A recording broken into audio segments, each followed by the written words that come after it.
Hindi naman kasi ako sasagot sa Young Guns dahil kailangan ko sumagot sa 32 million na bumoto sa akin, hindi sa isa or dalawa. O ayan mga kababayan, sinagot po ni Ma'am BP Sara Duterte ang mga kaliwat kanang interview sa media nung nakaraang press con mga kababayan. Pero hindi pinansin itong mga hindi sinagot itong mga media na bias. Kung ano-ano ang mga tinatanong mga kababayan. Pero eto ang napakagandang isang halimbawa ng totoong leader mga kababayan. Bakit? No? Abay pinuntahan lang naman pala ni Ma'am BP Sara Duterte ang lahat ng mga naging vice presidente or halos mga kababayan. O isa na dyan yung huli si Leni Robredo mga kababayan, na kung saan binigyang issue ng kulay, ibang kulay nitong mga tatak bias na mga media mga kababayan. At takang-taka ako mga kababayan, bakit no? May vice presidente tayong lalaki na isa Kasi yung pinuntahan niya Chopisto Gingguna, mayroon pa sa mga sinabi diyan, ERAP, pero bakit hindi nasali itong si magandang gabi bayan? Oy kabayan, bakit nga ba hindi nasali sa pagbisita ni Vice President Inday Sara Duterte? Kasi naman nung kapanahunan mo baka nga siguro wala ka namang nagawa. Tapos ngayon kung ano-ano pa yung mga birada ninyo or birada mo patungkol dito sa kay BP Sara mga kababayan, itong si Noli Mitanghi Noli Di Castro mga kababayan, wala namang nagawa yan nung panahon ng kanyang panunungkulang bilang vice presidente.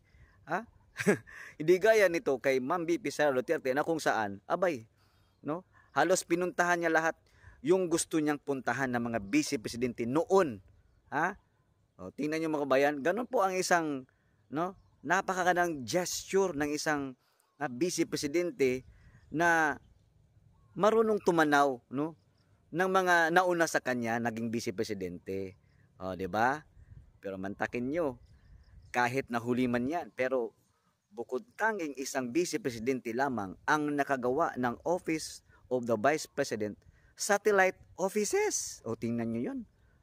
Nasaan na ba umabot yung satellite offices ng OVP?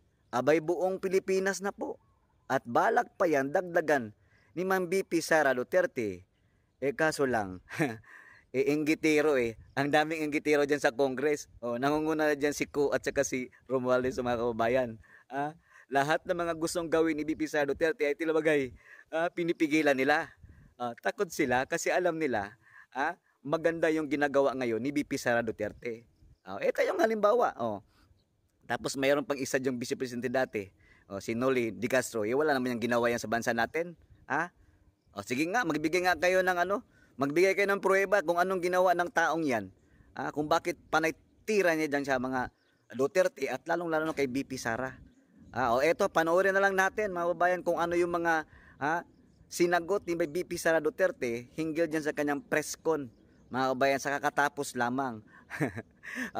Kawawa ito sa Congress, ito mga congressman na to. Nireject ni Ma'am BP Sara Duterte. Eto na po yung video. Panoorin po natin. Actually, kung mapapansin nyo, hindi ako nakikipag-usap sa kanila. Nakikipag-usap lang ako kay Zaldi Coach at kay Martin Romualdez. Pero pagbibigyan kita, right? Yes, pagbibigyan kita. Gusto nila mag-impeachment, diba? So apparently, pakiramdam ko at sa tingin ko sa mga nangyayari, wala silang kaso for impeachment. Kaya sila nandyan. Kaya sila sige hanap ng kung anong gagamitin nila. Ngayon, ang track ni Franz Castro, ni Trillanes, is impeachment. Gumawa sila ng isa pang track na resignation. Parang kapalabas nila, impeach ka namin for wrongdoing, whatever. And then, itong isang grupo na ito, umalis ka dyan. Kasi kapag hindi ka umalis, kapituko ka. Pero, hindi naman kasi ako sasagot sa Young Guns. Dahil kailangan ko sumagot sa 32 million na bumoto sa akin, hindi sa isa or dalawang na tao. Kaya hindi ako aalis dito dahil nilagay ako ng mga tao dito believing that I will work for the country. And that is what we did. We worked. Follow-up lang po, ma'am. Kasi pakiramdam daw po nila, ma'am, meron daw po mga section ng 32 million ang nawalan na po ng tiwala sa inyo. And specifically po, from the Marcos loyalists who voted you po with the tandem of your ex-friend, President Bongbong Marcos. Ano po inyong pakiramdam po, ma'am, na parang yung iba po sinasabi ay quote-unquote nabudol dahil sa inyong tandem, ma'am? Hindi ko na sasagutin yan. That needs a sit down. Next. Next question. Ms. Giselle. Alright. GMA News Online. Good afternoon, ma'am. Regarding your Calaguas trip po, ma'am, can you give any clarification regarding this? Kasi may mga nagsasabi daw po na during or before ng House plenary deliberations, nag-beach trip daw po kayo. Doon ako sa Calaguas. Isasagot ko nga sana yun doon sa isang question, no? I visited island barangays, and kung tatanungin niyo ako, ano yung problema? Unang-una, ganun pa rin, access to medical care. Dahil island barangays sila, usually pag nagkakasakit daw yung mga tao doon, hindi na nagpapagamot. Doon na lang din sila namamatay. Then pangalawa, internet access. Kuryente, wala silang kuryente. Generator ang gamit nila. Pag walang capacity para gumasto sa gasolina, wala talagang kuryente doon sa gabi. At pangatlo, yung malinis na potable water. Kasi kumukuha lang sila doon sa tinignan namin. Kumukuha lang sila doon sa parang tubod gani. Spring. Spring. So, yes. I think, nabasa ko naman yung report ng Philippine National Police. Accurate naman, tama yan lahat. Ang report nila. 6:32, was it, na umalis ako doon sa Calaguas? Ng Monday po, ma'am. Ng Monday, yes. 6:32 ng Monday, umalis ako doon. Ang budget hearing started 10 a.m. So tama din ako. Walang budget hearing na nangyayari at 6:32 a.m. Walang congressman magigising ng 6:32 a.m. para magtrabaho. Ang gumagawa lang ng ganyan ang mga executives na hindi natutulog para magtrabaho. So, by the time na nag-hearing sila sa budget, 10 a.m., nandun lang kami sa Vinson's poblasyon. Iikot na kami doon sa iba't iba nilang landmarks sa Vinson's.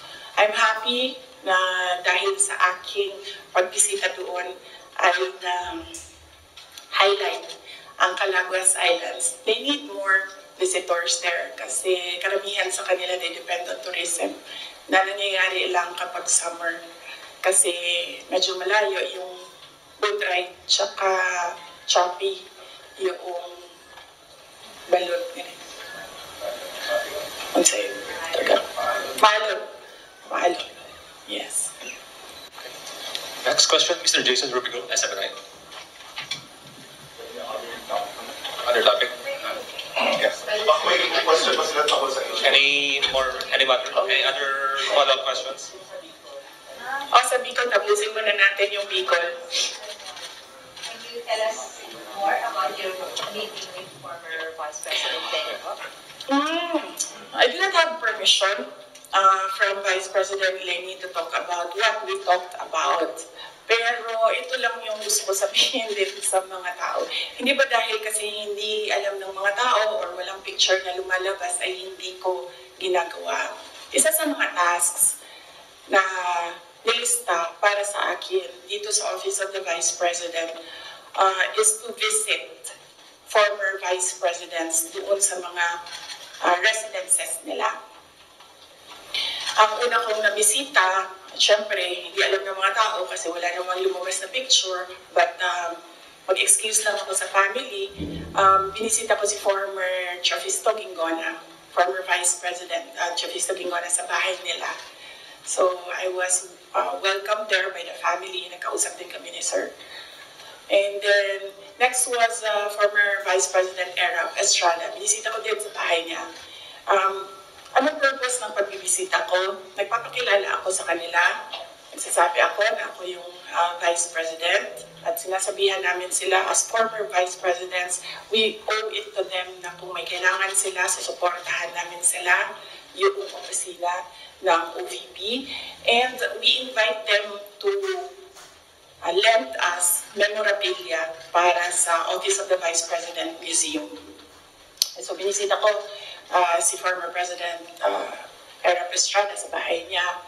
Binisita ko si former Vice President Gloria Macapagal Arroyo sa bahay niya.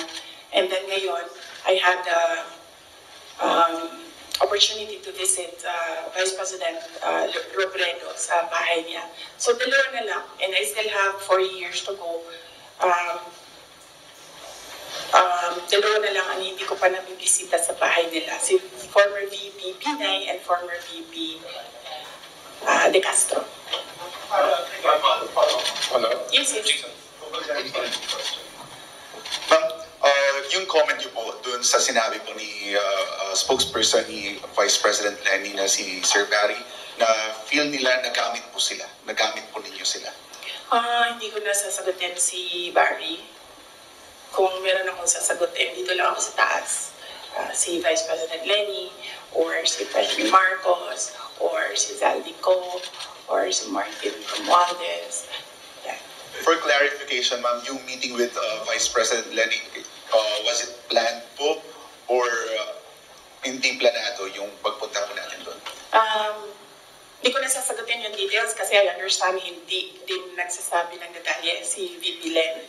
Pero i-confirm ko na nandun ako sa bahay niya. Follow. MC.